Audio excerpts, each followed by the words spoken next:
Ya de regreso y vamos a concluir este tema que de alguna manera habíamos casi terminado. Se refería, o nos referíamos, a los bonos, a la aprobación de bonos por el Congreso para ciertas cuestiones. Yo voy a concluir o voy a decir los puntos que usted ya han matizado. Uno, si esto se aprueba, no tiene que ocurrir más. Eso tiene que quedar claro. Dos, Claudia puso un punto sobre la mesa. Esto tiene que tener un control exhaustivo de la Contraloría de Cuentas. Tres, ok, aceptemos, pero ¿por qué ahí el Congreso no pone sus ahorros? Los 120 y tantos millones que tiene, todos estos ahorros que supuestamente hay, que los vuelquen ahí. Porque si eso es dinero... endeudarnos, pues sí, ahorrémonos esos 123. Y tercero, ¿por qué no el Congreso dice, muy bien, este año ya no más dinero para tomar café? Pongámoslo en los bonos. Este año no más dinero para fertilizantes. Pongámoslo en los bonos. O Pedro, te propongo yo una cosa. O medicina. O está bien, pagamos de junto estos 3.5 millardos de quetzales, pero comprometemos al Ministerio de Comunicaciones a entregar entre 800 y 1.000 millones de quetzales de sus presupuestos a futuro para abonar esta deuda de los bonos. Entonces, que nos lo devuelvan de a sus resulta tiempos. que sí hay soluciones. Lo que quieren es volver a meternos la mano en el bolsillo, pero ninguno quiere desprenderse de sus privilegios. 128 millones ahorrados supuestamente por el Congreso y al ciudadano le cargan 3.500. Eso es lo que no hay derecho. Entre otras cosas que usted... Pero ¿saben qué no tocamos?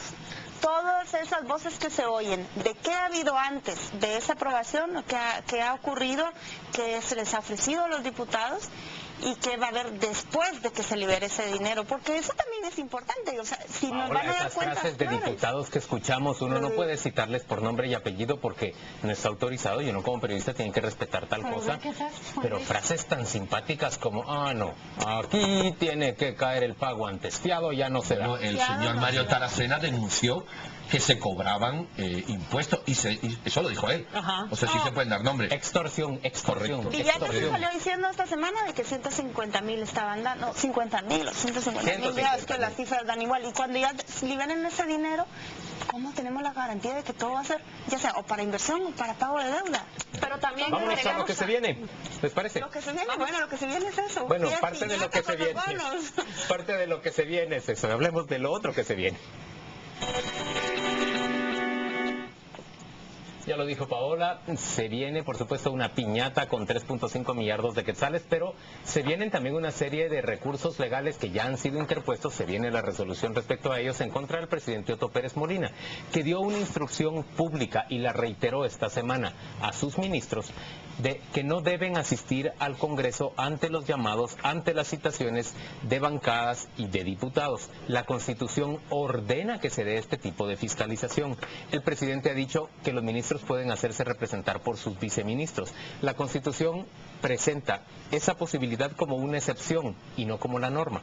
El presidente, al pronunciarse de esta forma, en realidad está yendo en contra de lo que el espíritu de nuestra Constitución dice. Los ministros, que son cargos nombrados, son funcionarios nombrados por el Ejecutivo, deben ser fiscalizados y pueden ser fiscalizados por el Congreso de la República, por los diputados. Los diputados pueden caernos muy mal, pero así funciona el sistema, de esa manera está diseñado y al presidente puede parecerle engorroso que sus ministros gasten mucho tiempo frente a los diputados, pero entonces habrá que inventarse otro sistema distinto al republicano en donde los congresistas no puedan jugar este balance. Juan Luis, sí, es el artículo 168 de la Constitución y qué curioso que no es la primera vez que está sometido a esta serie de debates porque ha sido justamente sujeto de reforma tras reforma desde la Constitución del 56 hasta la última. Y me llamaba a mí la atención que en una de las reformas a la que fue sometida justamente preguntaban quién tenía la facultad de llamar a esos ministros, si solo el presidente del órgano legislativo o los presidentes de salas o, dígase así, cualquier diputado. Ya la Corte de Constitucionalidad respondió lo que tú decías, este es un sistema presidencialista que tiene al Congreso como el gran contrapeso.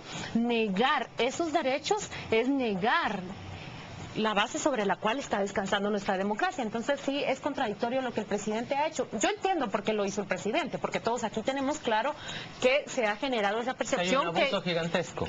Y no solo, que ha sido objeto de chantaje también, que esas interpelaciones y esos llamados a los ministros se han convertido en un instrumento de negociación, pero lo que no podemos permitir nosotros es que se niegue el ejercicio fiscalizador que tiene el Congreso. Miren, la fiscalización la podrían hacer aunque no fuera el ministro, podrían hacerlo yendo al ministerio ellos a pedir documentación o citando al viceministro y exigiéndole las cuentas.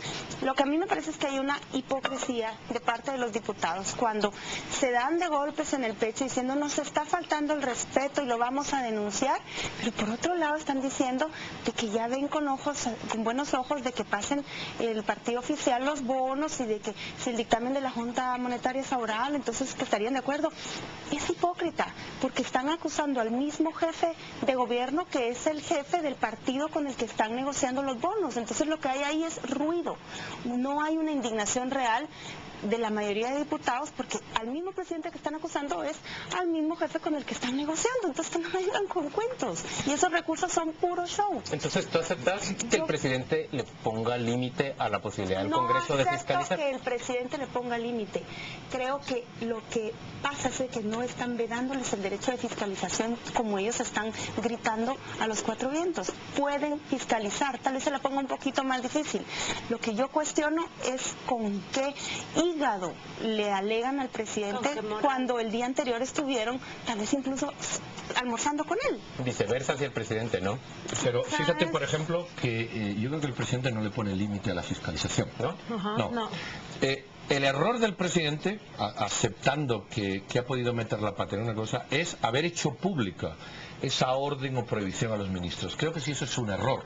Pero es un error porque tú estás coartando la libertad individual del ministro de hacer lo que la Constitución dice que haga o adoptar otra solución que la Constitución le permite. Es un derecho y una obligación. Correcto. Eso sí se puede ver mal. Es decir, que un presidente públicamente diga, ordeno, ahora en privado le puede hacer un ministro, mire mucha, como ahí están jugando con nosotros, porque es un juego, a partir de ahora hagan ustedes, el que quiera, es un mensaje subliminal, todo el mundo lo entiende, el que quiera, haga uso de lo que dice el artículo 68. Y el artículo 68 para mí es clarísimo.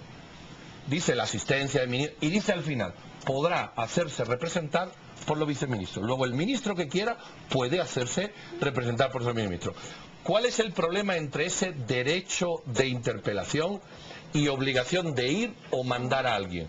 Que el presidente se haya metido por medio dando la orden. Eso sí creo yo que no es correcto, no creo que sea ilegal, porque hay otra cosa, los ministros dependen del presidente, entonces el presidente puede decir, pues a partir de ahora, este artículo general lo quiero así, pero eso lo puede decir en una reunión, no puede tener la trascendencia pública que yo creo que ha tenido. El cómo, no el qué.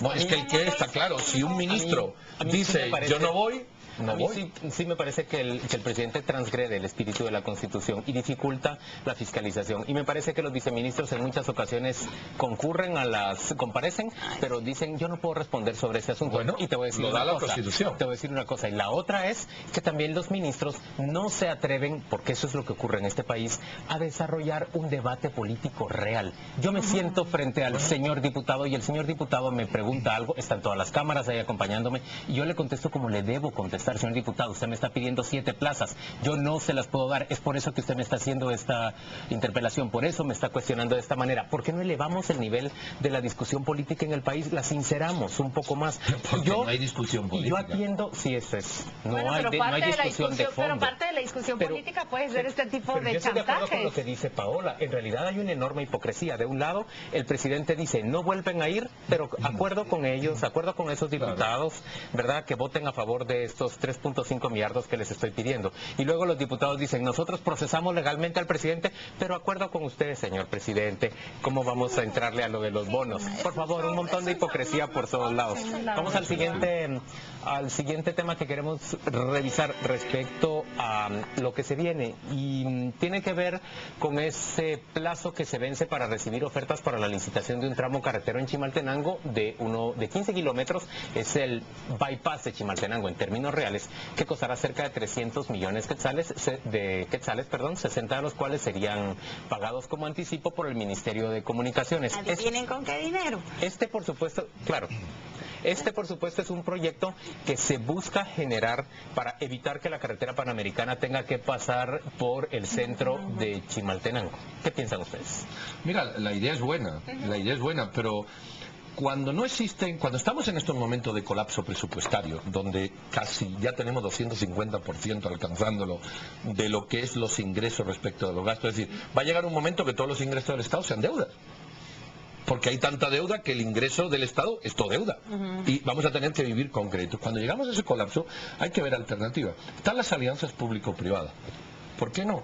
Si hay una carretera que ya pasa por Chimaltenango, por poner un ejemplo, no sé si esta es la solución o no, pero hay que buscar. Puede serla. ¿Por qué no buscar una periferia que sea de peaje? ¿Por qué no?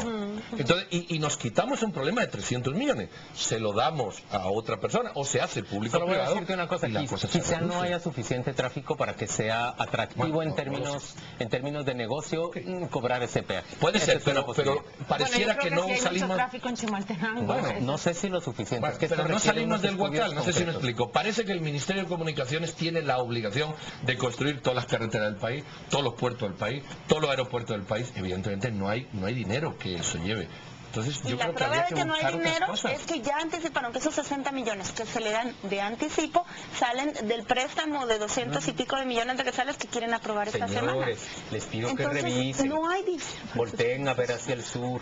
El presidente Correa en Champerico, Ecuador pensé está... que iba a hablar. No iba a hablar de Reu y de Champerico, iba a hablar de Ecuador y del presidente Correa, que está construyendo la infraestructura de mayor calidad que se está viendo en América del Sur con todas las reformas que ha producido. Correa tiene muchas cosas negativas, pero miren que está logrando cosas, entre otras alianzas Bueno, entre público-privadas. otras, como tienes censura a la prensa, Por no supuesto. sabes si las noticias que te llegan Pedro, son verdad Pedro, o son mentiras, con Pedro, lo cual... yo eso puedo- pasó en España y deben 40.000 millones Yo de puedo euros. ver una realidad negativa en Ecuador, pero también puedo ver otra realidad positiva. Y me parece que una no borra a la otra y que quererlo ver todo en simple blanco y negro, pues dificulta la apreciación En de 10 mucho años nos detalle. enteraremos tú y yo de lo que En está 5. pasando. Real. Vamos al siguiente, lo que se viene, y tiene que ver con esa solicitud del Ejecutivo de declarar una moratoria de 2 años en la concesión de licencias de explotación minera en el territorio nacional. La solicitud va del Ejecutivo hacia el Congreso de la República. Es una solicitud que ha caído pero muy mal, enormemente mal, adentro de la Cámara de Industria, pero sobre todo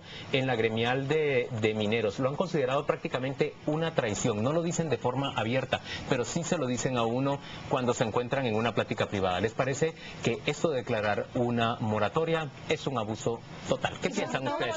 Sobre todo contradictorio, Juan Luis, porque recuerdas que en el Investment Summit uno de los grandes proyectos que se presentó de inversión era precisamente la industria extractiva. Ahora, yo puedo entender... El gobierno dice que la conflictividad es la razón. Yo puedo entender esa razón. Yo realmente... quiero decir, a lo mejor peco de ingenuo acá, pero yo sí creo que reducir esto es bajarle el nivel a los índices y a esos focos de conflictividad que tiene el país. Es que son demasiados. Es cierto, tienen alrededor de 360 licencias que están en trámite o algo por el estilo, pero creo que sí se detiene ese clima de ingobernabilidad que hemos vivido durante estos 2 años, o que el presidente Pérez Molina ha vivido durante 2 años. Ahora, la pregunta es, esa tregua, esa moratoria, ¿cómo va a ser explotada en esos sistemas de diálogo que deben desarrollarse y hacer avanzar esto? No comprendo que desde el sector minero esto se reciba como una entera contradicción, porque nadie puede invertir en un lugar en donde ocurren este tipo de vaivenes, pero también comprendo que Pero lo que se puede viene caer también bien. es una gran discusión por el porcentaje de regalías que es alrededor de lo que De la esperan, nueva porque ley al de mismo minería tiempo está propuesta. al mismo tiempo Mira. está Conil pidiendo 35%, está el líder pidiendo 20% desde el año pasado. El gobierno había planteado un porcentaje parecido al que tienen acordado voluntariamente. Lo que se viene es una gran discusión que quizá se prolongue a lo largo de lo que queda de este Si el gobierno. gobierno hubiese querido actuar de buena fe, no lo hubiese suspendido por 2 años, que es lo que le queda de gobierno, lo Es hubiese muy poco, suspendido por es 1. muy poco. Punto número 2. Si los grupos de presión se paran porque hay grupos de presión, la lesión es clara. Presionen, apedreen, manifiéstense que el gobierno lo va a parar. Esto es una lavada de imagen de cara del gobierno ante la incapacidad de gestionar Tienes realmente las razón. cosas. Si hay una ley, la ley se cumple. Si la ley no gusta o está mal, la ley se cambia. No existe ninguna otra donde se paralice para discutir la ley. Y si es un tema de regalías, se hace en 5 minutos o en 10. Esto es, gana popularidad el gobierno sobre la base de adoptar una norma absolutamente fuera de Baja lugar. la Time out, conflictividad, jóvenes, time no out. discute la ley y se Absolutamente. reduce ya las críticas Time a out, las señores, explotaciones. tregua, vamos a una pausa comercial y Tregua, volvemos tregua. dentro de muy poco. Moratoria del producto.